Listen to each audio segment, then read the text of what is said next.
Thank you for listening to Depictions Media Radio.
Hi, welcome back everyone. We're here today with Karen Tyrell. She is a certified dementia practitioner, a certified professional consultant on aging, as well as a certified dementia care provider. And also, Karen is a published author, and she wrote not so long ago the Dementia Code. So, welcome to the show, Karen. How's your day going? Going great so far. I love when the sun is shining. Yeah, so sun shining is always really cool. So there's a couple terms here I want to really nail down that you're certified in. What does it mean to be certified as a dementia practitioner and as a dementia care provider? What does that actually mean? So several years back, actually, I think it was around 2011, I found this program through the United States with the National Council of Certified Dementia Care Practitioners, or Certified Dementia Practitioners.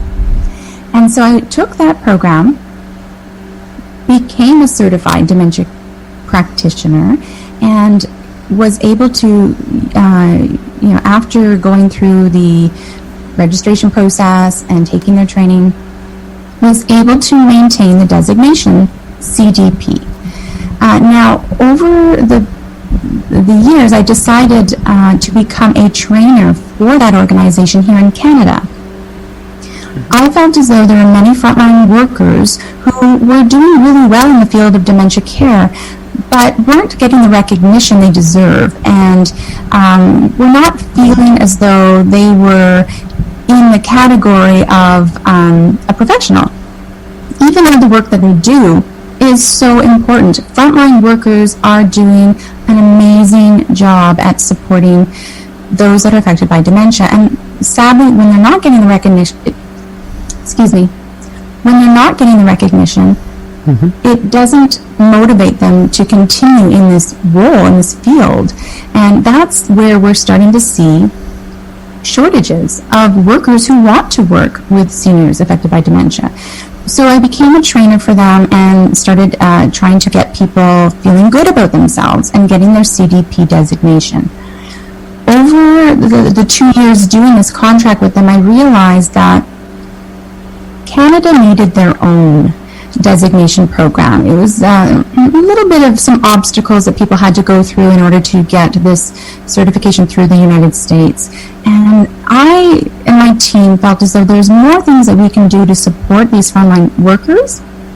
And so we were embarking over the last 5 years on creating the Canadian designation for those who are working with seniors or who want to work with seniors and who want to specialize in dementia care, who never had the opportunity to go to a university or couldn't afford university or never felt qualified enough to go and take university courses. Mm-hmm.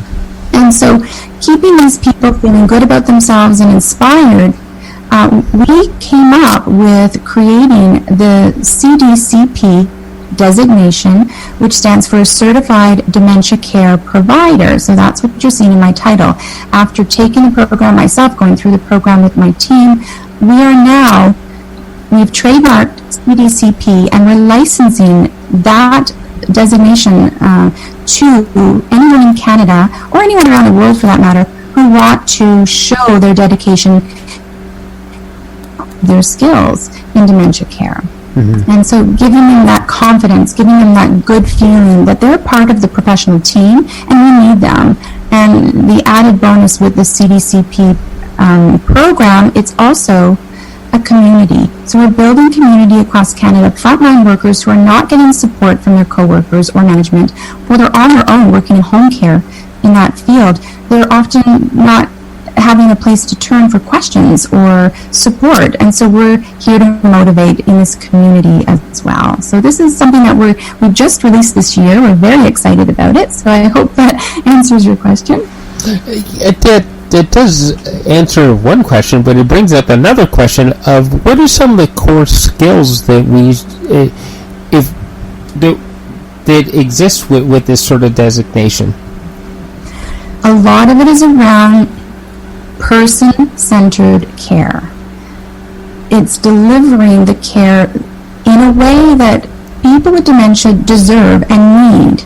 And over my 20 years experience working frontline in the field myself, I've not always have come across the appropriate approaches and the techniques being used as they should be.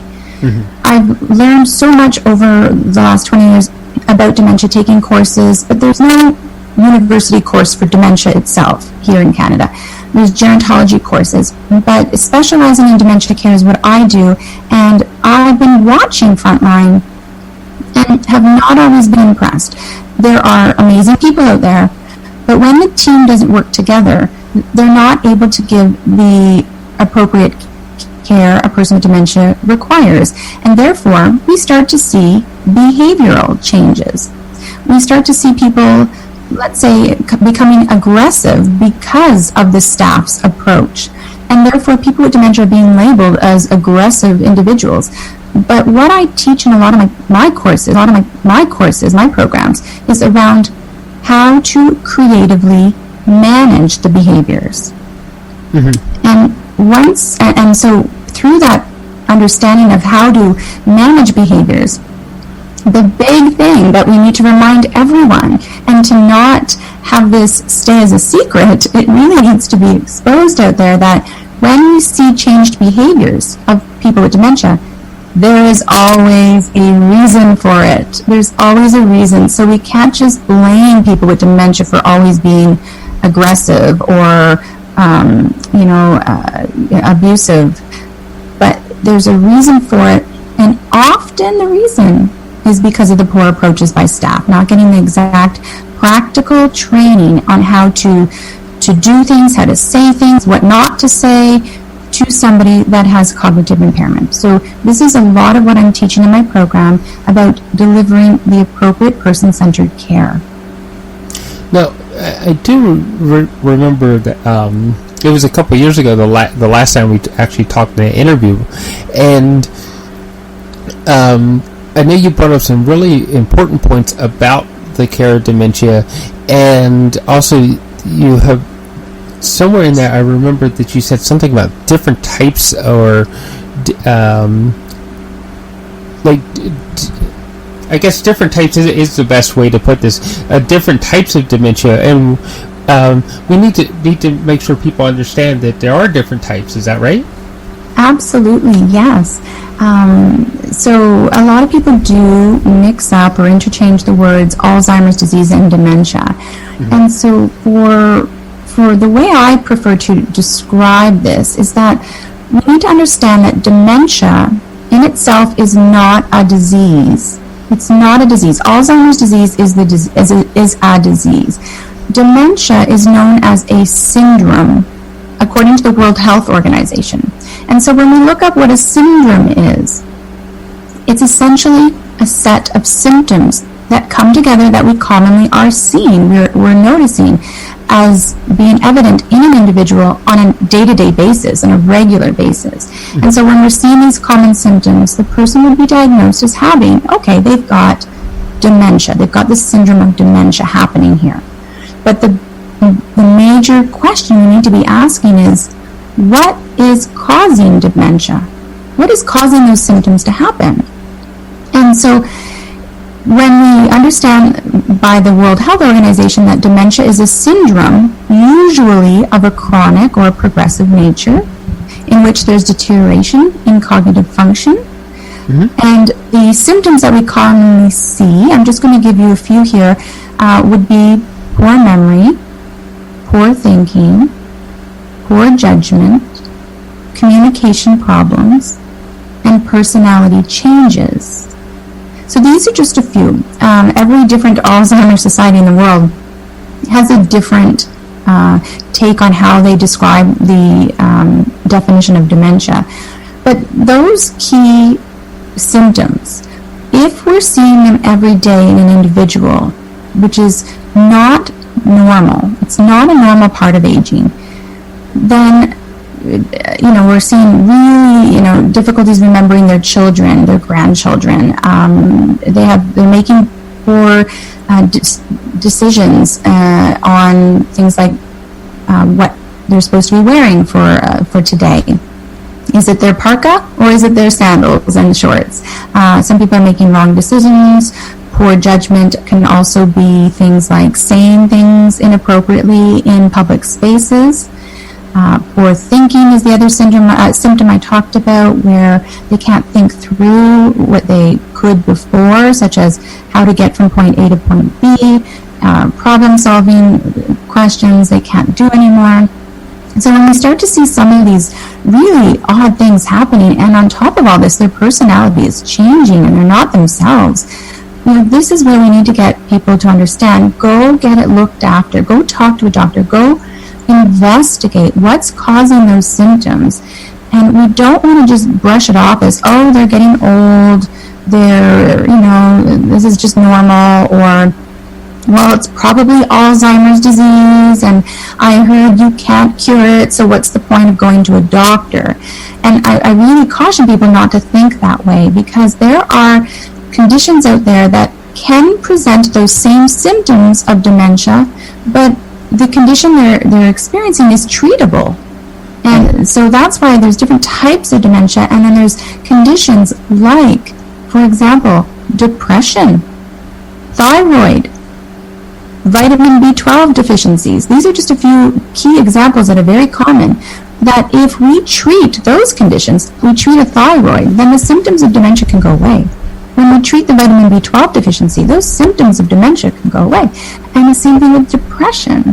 And so understanding that when we start to see these strange symptoms happening, the symptoms of dementia, let's get it looked after so we can narrow in and then provide the right treatment or course of action, make plans for the future, whether it is a progressive type of dementia that is not curable, such as Alzheimer's disease at this time, or vascular dementia, or Lewy body dementia. There's a variety of kinds, and knowing what we're dealing with is the best way we can fight back and support that individual as well as the families.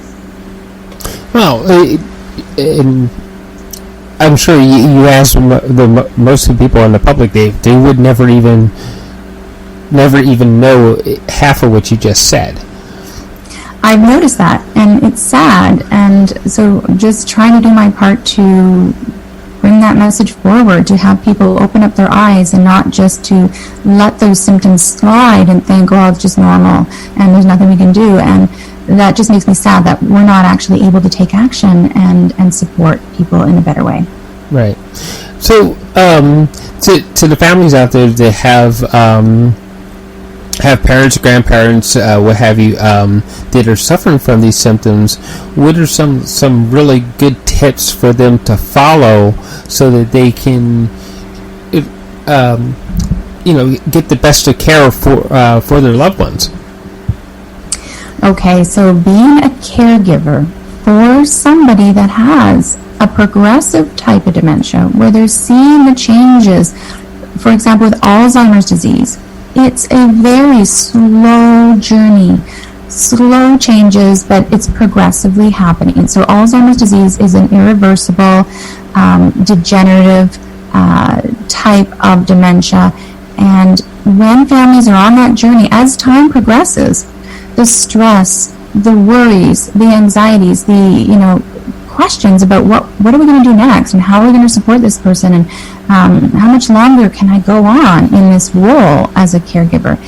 Lots of questions start to arise. And so for those families dealing with the progressive type of dementia, I always encourage them to please reach out for support. Don't do this alone.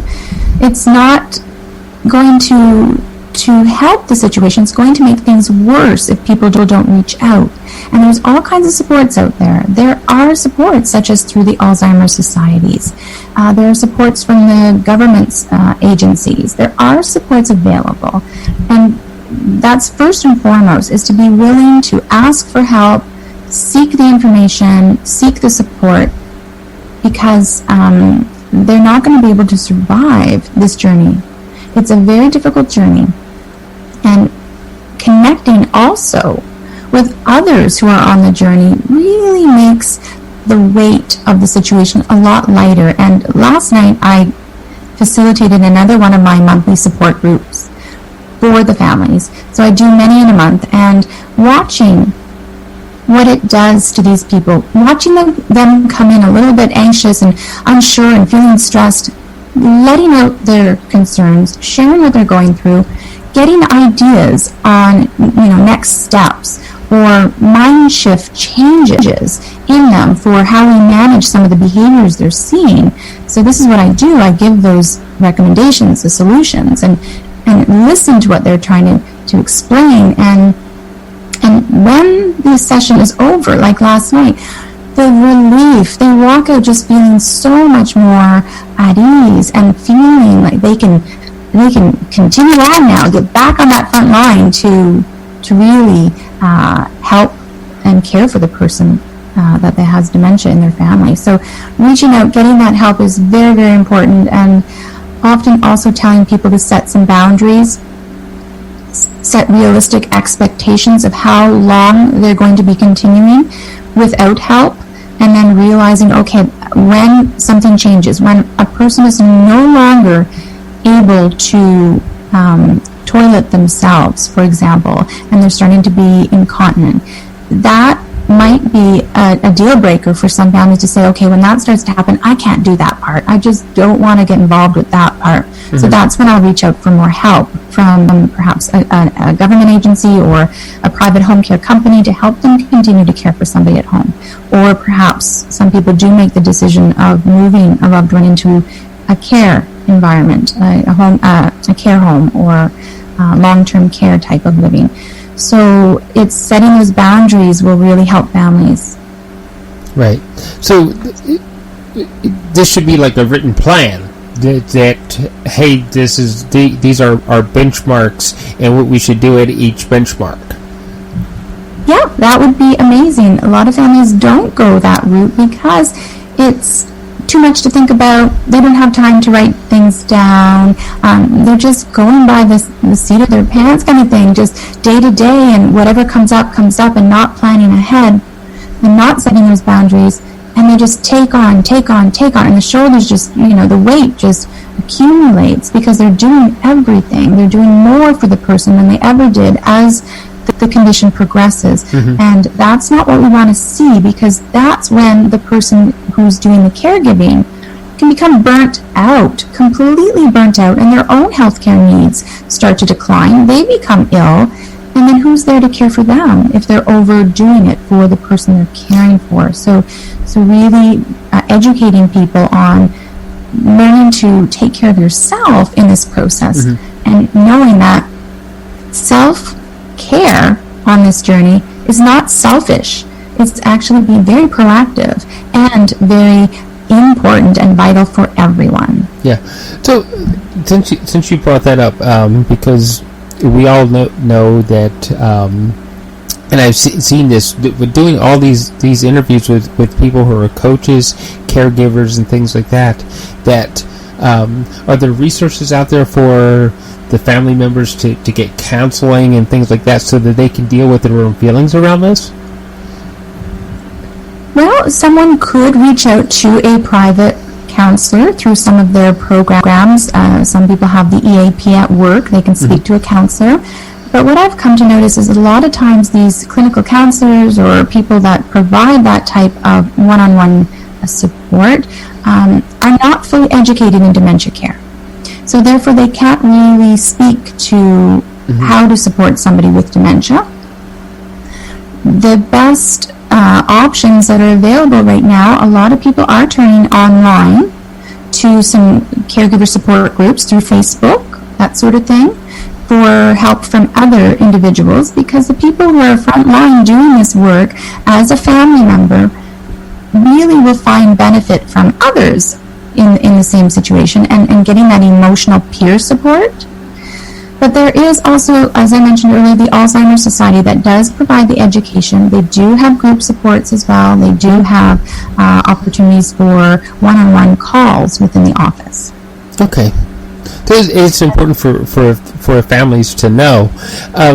Along with that, I want to talk about a couple of things. Now, you wrote the book, Cracking the Dementia Code. I remember we hit the last time we talked. There was a larger group with us when we talked, and you actually went into like a coaching session with two family members who had just lost their mom because of what things were going around with dementia and Alzheimer's, things like that. And you've developed the app that helps people deal with, of course, the symptoms and things that are going on with this syndrome. But what I really want to talk about right now is you have what's called a dementia village. Is it open or is it in development?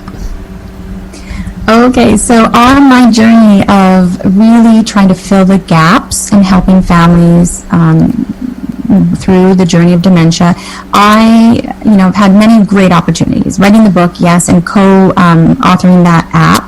But because of my involvement in this field of dementia care, I was contacted by the individuals who were responsible for the vision and the development of this new, first in Canada, dementia village. And the name of this village is called the Village Langley. And it is going to be in Langley because there's great space out there. Mm-hmm. We have 7 acres where we've developed this dementia village community. It's sort of like a village style community, and it's designed for those that are living with cognitive or physical impairments. And I am just so thrilled to have been invited to help with the designs, to help with making sure we're keeping individuals who are affected by dementia front and center with what we're implementing, what we're designing, what we're creating. And it's been a few years now since we started this project, or since my involvement, which was in 2017. And now it's 2018, and the doors are about to open this summer. We have open house happening at the end of July, on July 20, I'm going to forget the date. I think it's the 26th, the last Saturday in July. It will be an open house for the public to come see. Actually, it's the 27th of July. Come see what we've created, and this is going to be a place for those, like I said, with cognitive or physical impairments who want to thrive and who are not interested in what we have traditionally had available, which is the typical long-term care living inside hospital-like facilities type thing. So the village gives people freedom of movement. It makes them feel like they're in it's a house. It's basically they're coming to a house. It's one story We have 6 households within this village. Each household can hold up to about 12 to 13 people. And they're going to live together in that household and have their own private room with their shower as well. It's very, it's not as common to see out there in the world of long-term care, people to have their own 3-piece bath and private rooms and living and having their meals at a type of like harvest style kitchen. They'll also have a common area for the living room, and they can participate actually in kitchen activities as well. An activity area as well. It just looks a little bit more homey here in this type of style compared to what I've worked in over the years. It has a back porch, a front porch, white picket fences around these cottages. When you come up to it, it just feels a little bit more of like a normal style of living rather than going into a hospital-like setting. And I'm just so thrilled that we're going to be able to give this opportunity to people to thrive, to live in this style of living which feels more normal than being locked in a corridor. And because they will have freedom of movement to go and visit the things in the village, such as the community center, which will be our hub for activities. And it's like a village plaza. People can come to and enjoy the cafe there, the bistro. Right. We'll have a workshop for people like the men who are still wanting to feel a part of doing the activities they were so used to most of their life. A salon will be there. It's just going to bring on that normalcy of living for people who have some symptoms of dementia, but are not necessarily safe to live on their own out there. Oh, and I almost forgot about the barn. You've got a barn that's going to be there with a veggie patch for people to really get busy and have a purpose. Perhaps it's feeding the potbelly pig every day. Perhaps it's going to the grocery store, our general store, where there's also a post office, to pick up the mail for everyone in that household.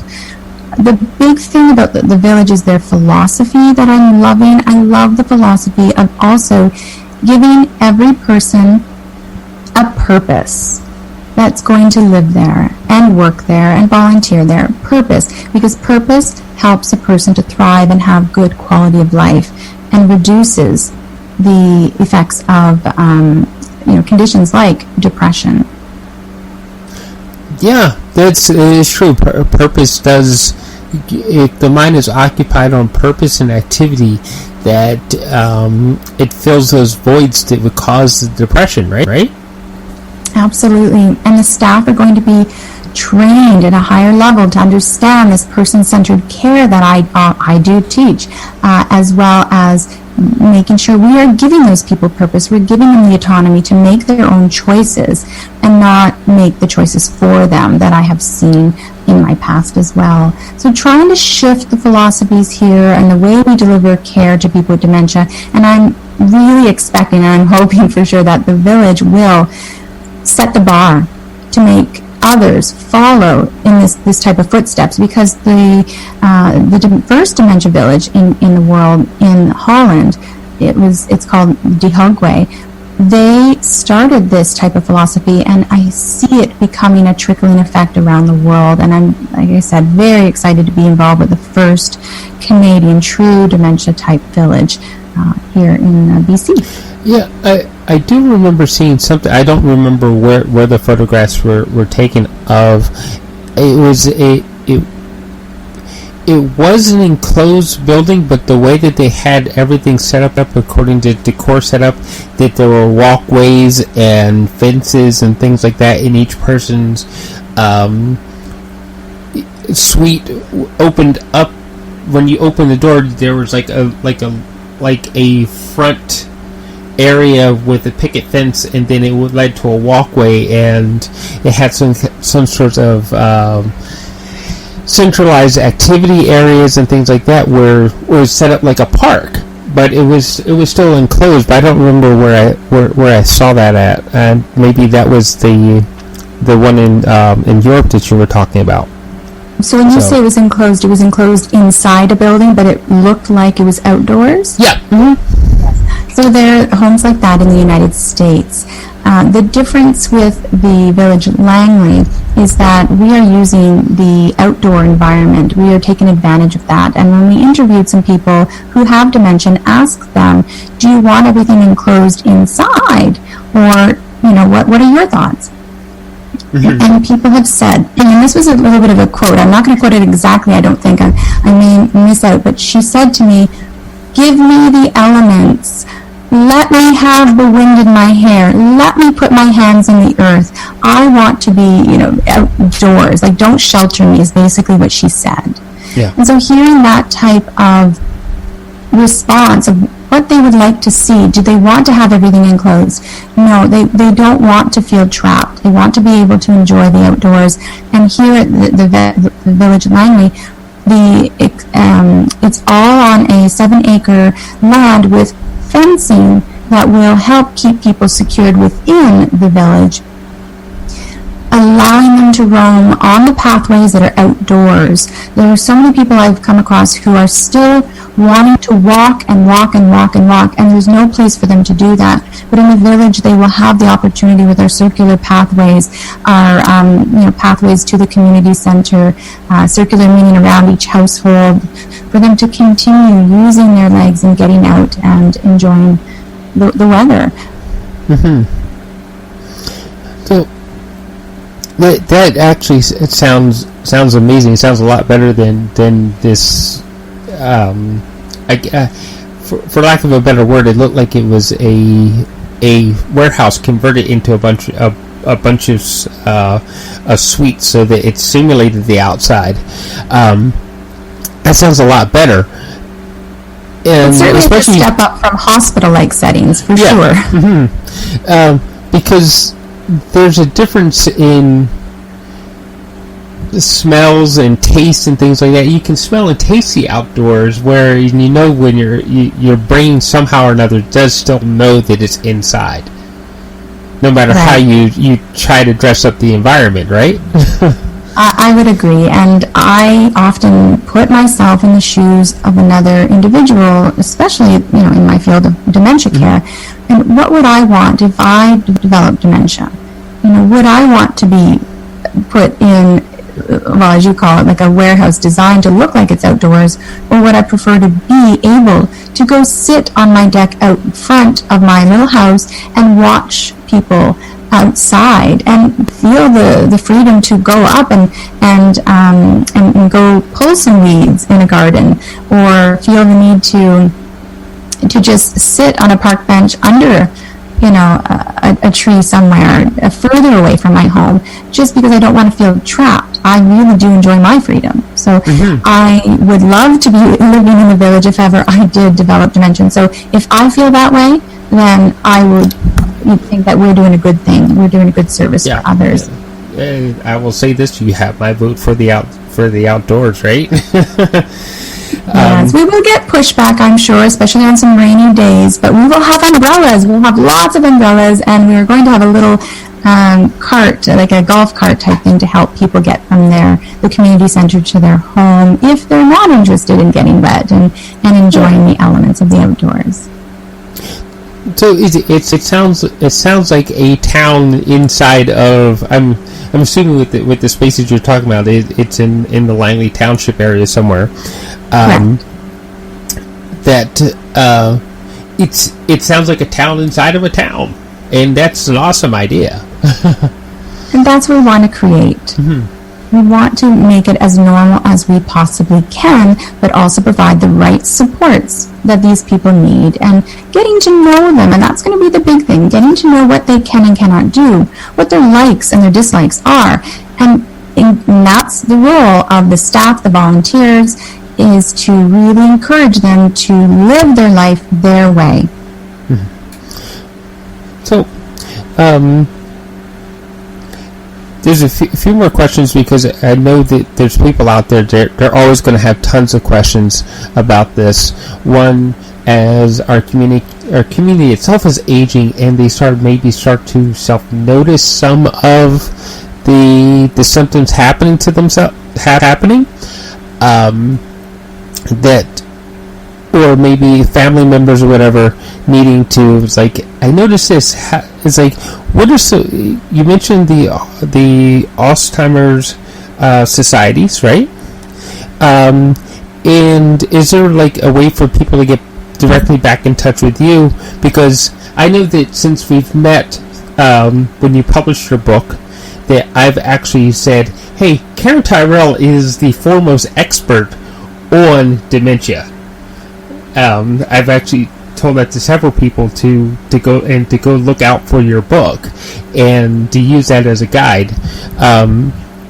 So how is there a way for people to get back in touch with you personally? Absolutely. I became a dementia consultant, and I remember making up that term, to be honest, after I visited a TELUS store when I first moved to BC, and some young person behind the counter gave me their business card. It said a communication consultant. Mm-hmm. And I thought, wow, this young person is a communication consultant. I am so passionate about dementia. Why can't I be a dementia consultant? So it took off from there. And so I am filling those gaps. I do different services outside what is traditionally available right now. The health authority does not always do and support the families if they don't qualify. So families have come to me who have not been able to receive any support from the government. So I am here to help families, those that are in between the gaps and want that added support, one-on-one, personalized support, because my company is called Personalized Dementia Solutions Incorporated. And so people can reach out to me through my website, and I do 20-minute, no-cost consultation to start off, just to find out maybe they don't need me. Maybe they can use some other services, or I can give them some quick tips to help them get by. Mm-hmm. Some families are a little bit more deeper into a situation, and they really could use more supports. People do come to my support groups that I have throughout different parts of the Lower Mainland, but I also can do over the Zoom conferencing for families who want to do group support that way as well. But of course, one-on-one support over the phone, in person. I come to people's homes, I investigate what's going on, what can we do to help out to relieve the stress for the individual with dementia, as well as giving support to the caregiver, emotional support or strategies on how to help them cope better. And so they can go to my website to contact me, and the website is basically dementiasolutions.ca. And I'm happy to support people who are going through this journey. Of course, my book is a helpful resource. The app is all around 25 of the common behaviors that families struggle with, and there are tips, over 100 tips actually, for 25 of the most common behaviors. So hopefully that will help people out. I'm the person that I co-authored the app with, Angela Gentile. She and I are also coordinating a Facebook support group for caregivers. And we have hundreds of people in that group that we're supporting on a regular basis and monitoring and continuing to push that peer support as well. So that's an opportunity for Dementia Caregiver Solutions support group. Okay. And so people can come there and get support that way. Okay. So I have one last question for you, and it's usually one of my more favorite questions, but I think this is going to involve more of the world of dementia care than it will be maybe the rest of the world. So what would the perfect world look like to Karen Tyrell? No more families dealing with dementia of any sort. That would be perfect. That would be, when I started in this field, it wasn't because of a family member. It was watching others and, really getting that sick gut feeling of, wanting to make improvements because this is wrong, this is not how people should be treated, or this is how, this is not right for families to be suffering. I would love to see that gone and no one have to go through these types of challenges. Now I have people in my family and I'm seeing what it's like personally, and over the years it's again pushing me to, I wish we can get rid of this. I really wish we wasn't here. So, but in the meantime, all we can do is, use my skills, my passion, and to help as many people as I can to get through this journey until such time as there's a cure, and for all the types of dementia, and continue to see an improvement in how we deliver care in the healthcare sector. And the Village is a great, amazing, I'm just over the moon start to make the change happen here in Canada. Wow.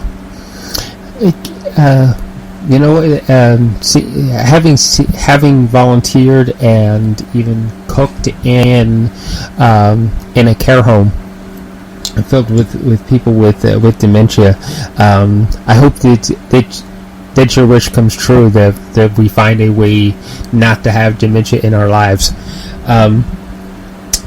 Thank you, Karen, for joining us.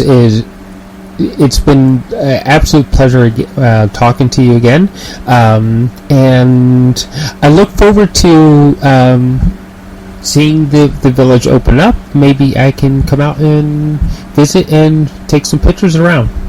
Absolutely. Love to see you there. The last Saturday in July, people should watch. Actually, it's best to sign up for the newsletter of the Village, Langley.com, because when the newsletter comes out, it will give an Eventbrite link for people to sign up so that we know how many people are coming that day.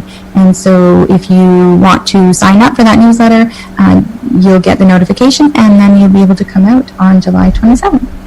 Awesome. Thank you again. Thanks so much, Michael. All the best to you. Okay.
This show has been produced by Depictions Media. Please contact us at depictions.media for more information.